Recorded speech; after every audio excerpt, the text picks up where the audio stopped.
It was a crisp autumn afternoon in a small town called Willow Creek. A gentle breeze rustled the golden leaves as they fell from the trees. Inside a cozy little coffee shop on Main Street, two friends, Mike and Dave, sat by the window, sipping on their hot lattes. They had known each other since high school and shared a deep bond, but their lives had taken different directions over the years. Mike had a steady job at a local insurance company. He lived a predictable life, enjoyed a stable salary, and rarely took risks. Dave, on the other hand, was more adventurous. After working odd jobs and struggling to find his footing, he had recently opened a small antique shop, hoping to turn his love for old things into a profitable business. Dave's shop was struggling, and Mike often gave him a hard time about it. "Look, Dave, I don't understand why you keep doing this to yourself," Mike said, taking a sip from his steaming cup. "You could have taken that job at the factory and made decent money. But no, you had to chase your dream of owning an antique shop. How many customers have you even had this week?" Dave leaned back in his chair, smiling faintly. "It's been slow, I won't lie, but yesterday a woman came in and bought a vintage lamp. She said it reminded her of her childhood. It felt good to make that connection, you know." Mike rolled his eyes. "One customer isn't going to keep the lights on. You need to be realistic, man. Dreams are great, but bills are real." Dave sighed, choosing not to argue further. They had had this conversation many times before. Instead, he changed the subject. "Hey, how's work at the insurance firm? Still as thrilling as ever?" Mike chuckled.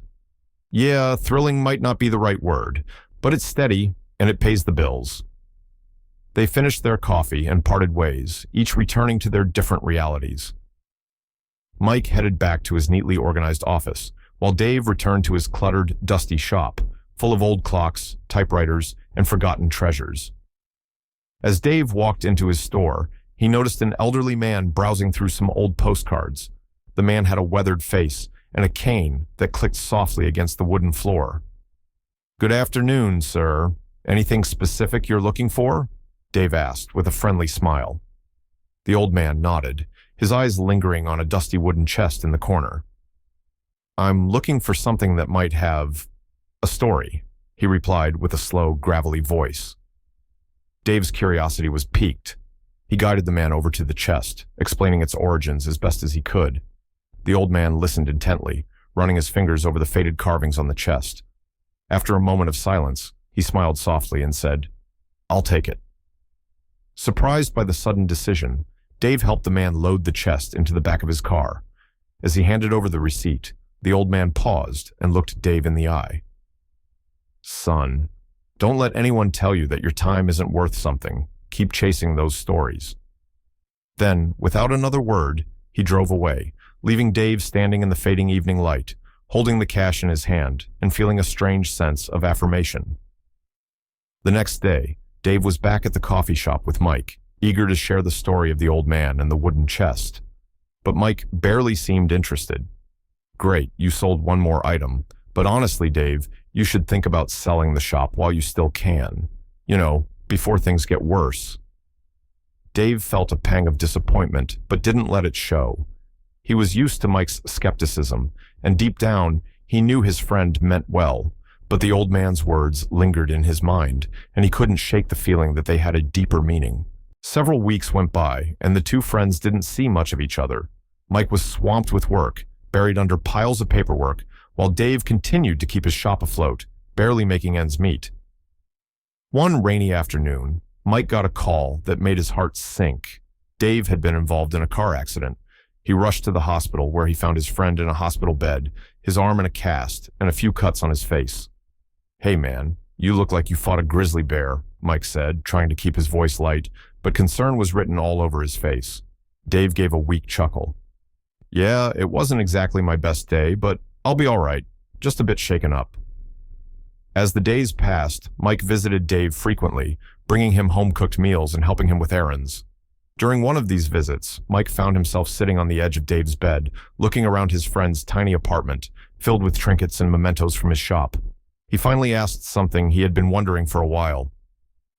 "Dave, do you ever regret not taking the easy route? I mean, look at you, barely getting by, and now this accident on top of everything else." Dave looked out the window, watching the raindrops trace paths down the glass. "You know, Mike, I've thought about that a lot, especially lately. But the thing is, I think I'd regret it more if I hadn't tried. At least now I can look back and say that I gave it my all, even if it didn't turn out the way I hoped. Mike was quiet for a moment, contemplating Dave's words.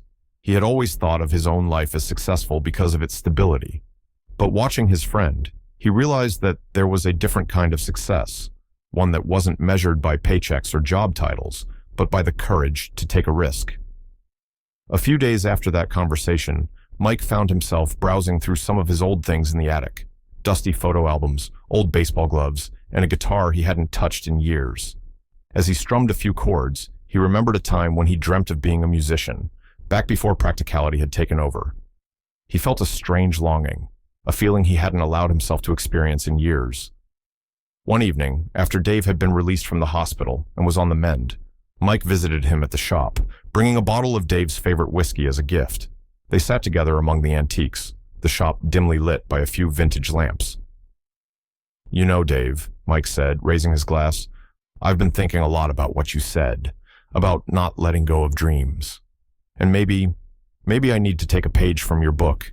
I'm not quitting my job or anything, but I might start playing music again, just for me." Dave smiled, raising his glass in return. "To chasing dreams, no matter how small or silly they seem. Because in the end, that's what makes life worth living, right?" And so, in their own ways, both friends learned something from each other. Dave continued to run his little shop, never quite making a fortune, but finding fulfillment in the stories he uncovered with each antique. And Mike, though still grounded in his job, found a new joy in rediscovering his passion for music, playing at local open mic nights on weekends. Moral of the story: success isn't always about taking the safest route or making the most money. Sometimes it's about having the courage to follow a passion, even when others don't see the point. And in doing so, you might inspire those around you to find their own spark,